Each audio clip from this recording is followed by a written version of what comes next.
I'm going to talk to you about the student I mentioned before, Stephen Sylvester, who worked with Dr. Peter King on that arch in Coral Springs.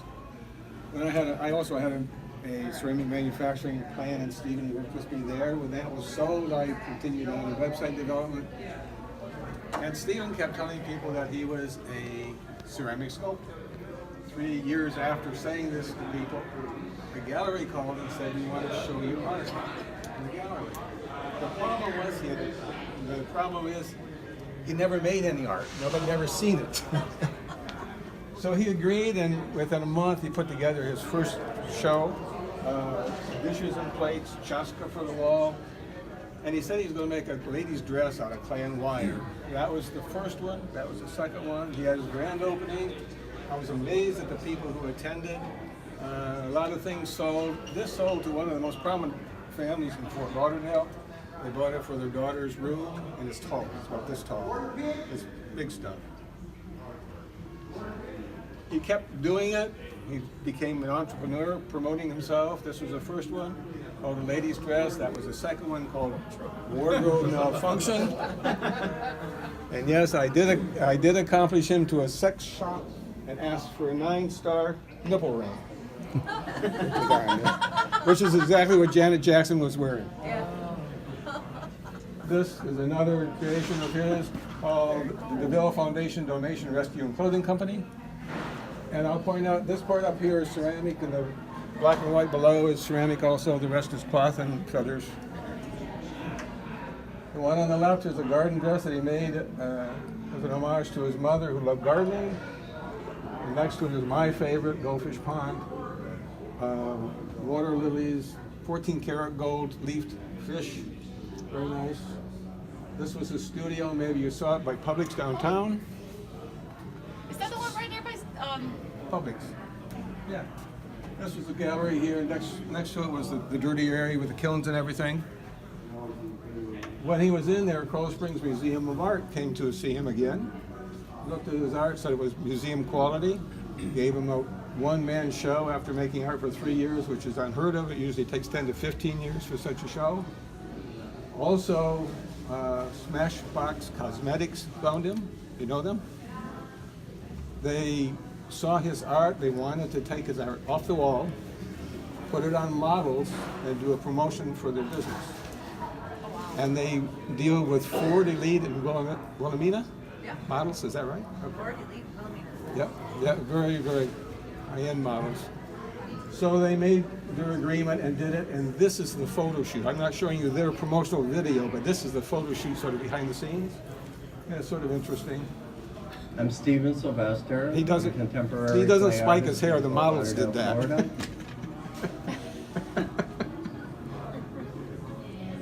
I like to do unusual things with clay, and by unusual, I mean I make ladies' dresses out of clay and wire.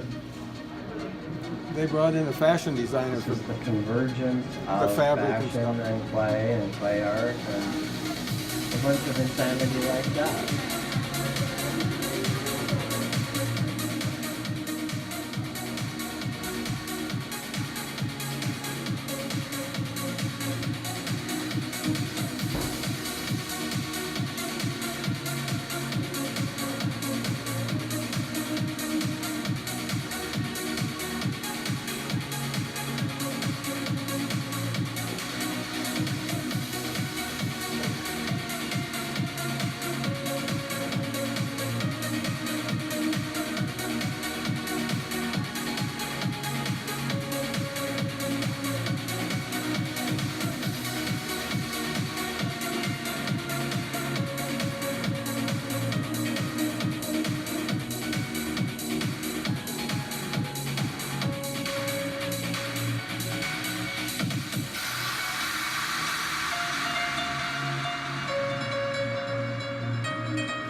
Nice smiles. Cool, we got it. So that is that. Very nice. He's an entrepreneur. He steps outside of the box. He doesn't follow the crowd. After that was done, things started to pop for him. This is the city of Pembroke Pines. They wanted him to remain salon. So they gave him this wall over here, this wall over here, another wall over here the same size, and 2 walls behind that to display his art on. Things started going quite well for him. His passion is sculpting ceramics. This is in a park over in Tampa. There are about 30 of these over there. His mentor, Dr. King, drew out the design. He implemented the design, created it, painted it, fired it, installed it. There's about 30 in the park over there. They're seat benches. He also has a program called Help Me Build a Home of My Own, which he started with foster care kids. They build little clay houses, and they talk about what your house is going to look like on the outside, what it's going to look like on the inside, what pets are you going to have, who's going to be living with you in the house, and what are you going to do if someone is abusive to you. He also does lunch and learn, not free. This is funded by the Oscar Thomas Foundation. He did this at the Broward Sheriff's Office. He also has received grants a couple years ago. He taught 3,000 kids in Broward and Miami-Dade counties clay art, up to 120 kids per class. He's on the board of directors of Arts and Disabilities for People with Disabilities. He was interviewed by Tony Segreto in this chapter, Channel 6 for Forever Family, did a segment there with a little foster care child. And of course the Arts in Pearl Springs. This is what he does, this is his passion.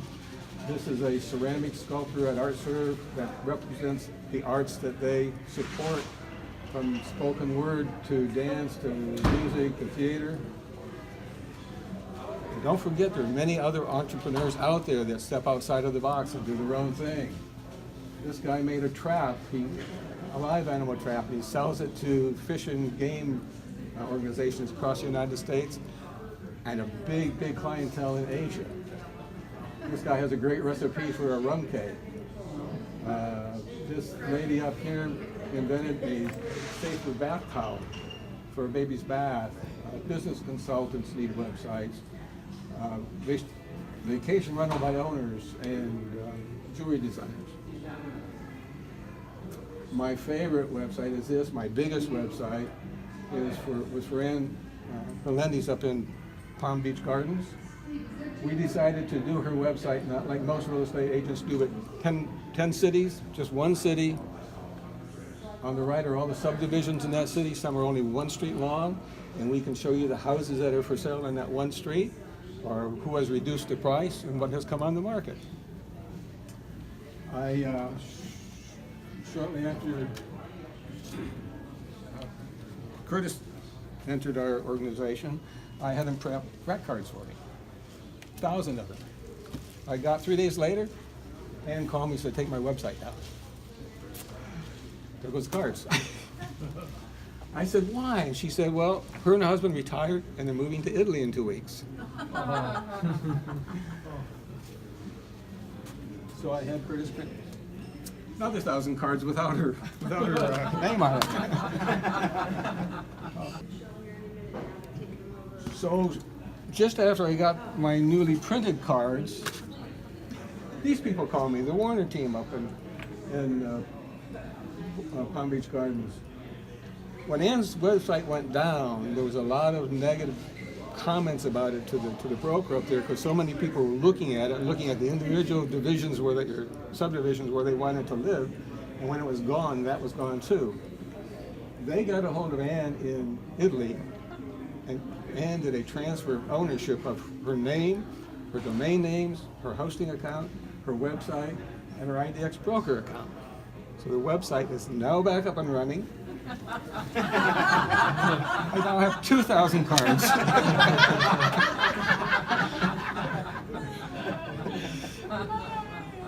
IDX Brokers, who's behind all of this for the real estate stuff, and they power Century 21, Coldwell Bankers, Scott, Remax, and the other one that I can't read. This is my newest website. That's going to be a template I'm going to use.